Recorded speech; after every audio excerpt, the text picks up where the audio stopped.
Situated on the corner of Loveday and Fox Street in the Johannesburg CBD, the Rand Club was established in October 1887, just a year after Cecil John Rhodes found gold on the farm known as Langlaagte.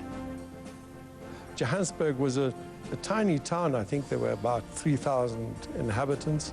There were no hotels, certainly, and the inns and boarding houses and so on that they had were pretty desperate.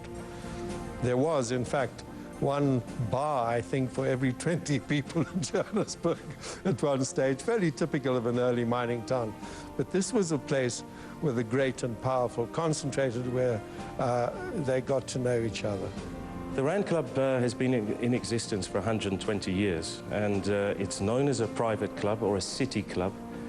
The membership now is standing at about 1,750 members, of which 750 are within the Gauteng area. It's an elite club,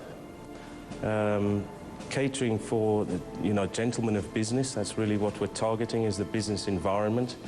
And we do enjoy, some of the larger names in the business world who use the club on a regular basis. From politicians to royalty, big business icons and entrepreneurs, the Rand Club has seen a lot of important people walk through its doors. At the entrance, statues of Paul Kruger and Cecil John Rhodes greet you. But if you walk up the stairs, you'll see a picture of Nelson Mandela, a triangle that's indicative of changes the club is trying to make. It's changed really, I suppose, largely in the sense that it's no longer the focus of the country's top businessmen, as it was for, I would say, the first 80 years of its existence. I think modern people, the modern businessmen, are much more international. They spend much more time away. They don't seem to be so club-orientated in the sense of city club-orientated. They like golf clubs, of course. They play golf, and they go to gyms and so on. I think that's the essential kind of difference. But we still have a large number of very, very loyal and very keen members, and we're interested to see a resurgence of interest amongst the young people who come into this building and just say, wow, what a fantastic place, what grace, what elegance. And graciousness, I should say, and what elegance, and they're impressed by it, and they want to be associated with us. So young members are joining the club at the moment, which is fantastic for our future. Well, we've put a corporate initiative into place now, which I believe at this particular moment in time is the future of the club.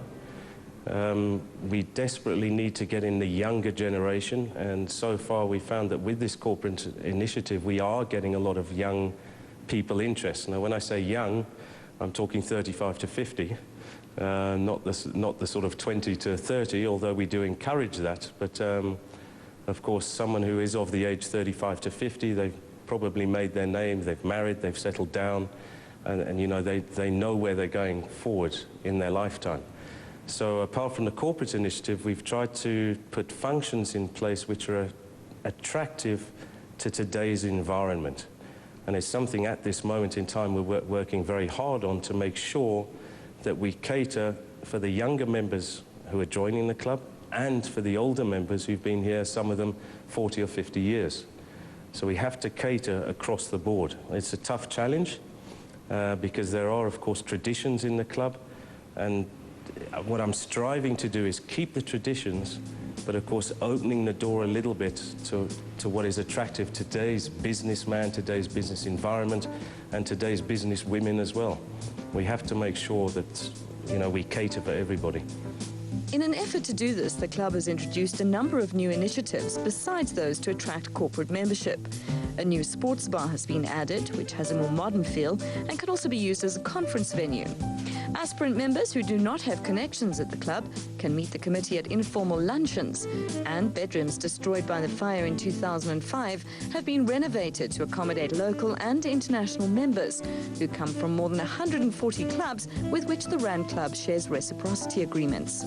It's also introduced special events such as jazz and poker evenings, and hosts a monthly business and investment society. We still have a certain amount of within the mining industry, but as business has expanded today, of course, you find people who are in the mining industry but might be actually based in another kind of business. Therefore, if you're actually going to say a particular mining house being a member, not so much anymore. But we do have a very large number of members who are still connected in a big way with mining. Obviously, banking plays a major part. Lawyers play quite a major part. 1 or 2 doctors, chartered accountants. If you want one, you always find one here. No doubt about that. So that's the sort of main side of it. But we welcome anyone, you know, anyone who's relaxed in their business environment, I think should be a member of the club. Networking possibilities here are huge. People have been in business for a long time. We have some elderly gentlemen who are very highly placed, or have been very highly placed. And me, personally, I'm learning a lot from these people about South African history, about South African business, and there's a wealth of knowledge, you know, that can be found within the membership of the club. The challenge for the Rand Club is to get rid of stuffy colonial perceptions of it and replace those with a younger model, one which makes it more appealing to a new kind of member while still holding on to its traditional roots. Aside from that, it also has geographic challenges. Although many banks and mining houses have stayed in the area, the migration of business to the suburbs has had a big impact on the Rand Club and its membership. It's hoped that a new-look city will go a long way towards making the club more relevant in modern Johannesburg.